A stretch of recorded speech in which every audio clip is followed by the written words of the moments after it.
समाज सेविका, कवि और वंचितों की आवाज उठाने वाली सावित्रीबाई ज्योतिराव फुले, जिनके जीवन और कृत्यों के बारे में अभी भी देश के बहुत सारे लोग नहीं जानते।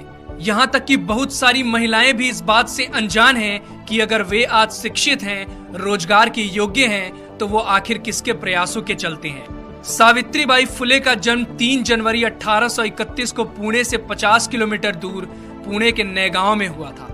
1840 में 10 वर्ष की उम्र में उनका विवाह ज्योतिराव के साथ हुआ था, जो कि उस समय 13 वर्ष के थे। उन्होंने एक बालक को गोद लिया था, जिसका नाम उन्होंने यशवंत रखा। ज्योतिराव ने अपनी पत्नी को घर पर ही पढ़ाया और उन्हें शिक्षिका के तौर पर प्रशिक्षित किया। बॉम्बे गार्जियन के 22 नवंबर 1851 में प्रकाशित एक खबर के अनुसार उनकी आगे की शिक्षा की जिम्मेदारी ज्योतिराव के मित्र सखाराम यशवंत परांजपे और केशव शिवराम भावलकर ने संभाली। सावित्रीबाई फुले भारत की पहली महिला अध्यापिका थी। घर की देहरी लांघ कर बाहर पढ़ाने जाने के उनके इस कदम से आधुनिक भारतीय महिला के सार्वजनिक जीवन का प्रारंभ होता है। उन्होंने अपने पति ज्योतिराव फुले के साथ मिलकर महिलाओं की शिक्षा के लिए महत्वपूर्ण काम किया। 1848 में उन्होंने देश में पहली महिला स्कूल की स्थापना की, जिसके बाद वो 5 अन्य विद्यालय खोलने में सफल हुई। 5 फरवरी 1852 के एक आवेदन पत्र के अनुसार लड़कियों के लिए पहले 3 स्कूल 3 जुलाई 1851, 17 नवंबर 1851 और 15 मार्च 1852 चिपलू नकरवादा, रास्तापेट और वेडलपेट क्रमशः शुरू किए गए। सावित्रीबाई फुले इनमें से सबसे पहले स्थापित स्कूल की प्रधानाध्यापिका थी। एक ऐसी महिला जिन्होंने 19वीं सदी में छुआछूत, बाल विवाह तथा विधवा विवाह निषेध जैसी कुरीतियों के विरुद्ध काम किया, उसे हिंदुस्तान ने भुला दिया। क्योंकि उनका जन्म एक दलित परिवार में हुआ था, उन्होंने भारत में नारी शिक्षा के लिए महत्वपूर्ण योगदान दिया। भारत में सावित्रीबाई और उनके पति दोनों ने मिलकर शूद्र एवं स्त्री शिक्षा आरंभ कर नए युग की नींव रखी। सत्यशोधक समाज की स्थापना 24 सितंबर 1873 को हुई और सावित्रीबाई फुले इस संस्था की एक अत्यधिक समर्पित कार्यकर्ता थी। ये संस्था कम से कम खर्चे पर दहेज मुक्त और बिना पंडित पुजारियों के विवाहों का आयोजन कराती थी। इस तरह का पहला विवाह 25 दिसंबर 1873 को संपन्न हुआ। सावित्रीबाई के मित्र बाजूबाई निम्बंकर की पुत्री राधा और सीताराम जाबाजी अल्हाट की शादी पहली सत्यशोधक शादी थी।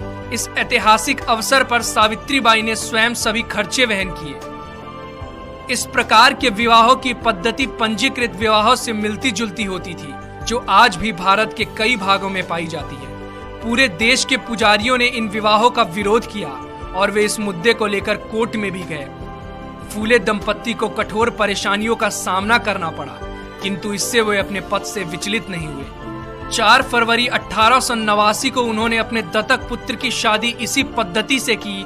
यह विवाह आधुनिक भारत में पहला अंतरजातीय विवाह था। सावित्रीबाई पूरे देश की महानायिका हैं। जब सावित्रीबाई कन्याओं को पढ़ाने के लिए जाती थी, तो रास्ते में लोग उन पर गंदगी, कीचड़, गोबर, विष्ठा तक फेंका करते थे, जिसके कारण वो एक साड़ी अपने थैले में लेकर चलती थी और स्कूल पहुंचकर गंदी हुई साड़ी को बदल लेती थी। महात्मा ज्योतिबा फुले की मृत्यु सन 1890 में हुई। तब सावित्रीबाई ने उनके अधूरे कार्यों को पूरा करने के लिए संकल्प लिया। अगले साल 1857 में प्लेग की भयंकर महामारी फैल गई। पुणे क्षेत्र में प्रतिदिन सैकड़ों लोग इस प्रकोप में मर रहे थे। सावित्रीबाई ने यशवंत को छुट्टी लेकर आने को कहा और यशवंत के लौटने पर उनकी मदद से उन्होंने सासने परिवार के खेतों में एक हॉस्पिटल खुलवाया। वे बीमार लोगों के पास जाती और खुद ही उनको हॉस्पिटल तक लेकर आती। हालांकि वो जानती थी कि एक संक्रामक बीमारी है, फिर भी उन्होंने बीमार लोगों की सेवा और देखभाल करना जारी रखा। जैसे ही उनको पता चला कि मुंदवा गांव के बाहर महारों की बस्ती में पांडुरंग बाबाजी गायकवाड़ का पुत्र प्लेग से पीड़ित हो गया है, वो वहां गईं और बीमार बच्चे को पीठ पर लादकर हॉस्पिटल लेकर दौड़ी। इस प्रक्रिया में यह महामारी उनको भी लग गई और 10 मार्च 1897 को रात 9 बजे आखिरकार उनकी सांसें हमेशा के लिए थम गईं। दीन बंधु ने उनके मृत्यु की खबर को बड़े ही दुख के साथ प्रकाशित किया। जो लोग पीठ पर अपने पुत्र को बांधकर दुश्मन से लड़ती हुई लक्ष्मीबाई की बहादुरी का गुणगान करते हैं, उन्होंने इस महिला की बहादुरी को पूरी तरह से नजरअंदाज कर दिया है, जिसने अपनी पीठ पर लादकर एक बीमार बच्चे को बचाया। उनका पूरा जीवन समाज में वंचित तबके, खासकर महिलाओं और दलितों के अधिकारों के लिए संघर्ष में बीता।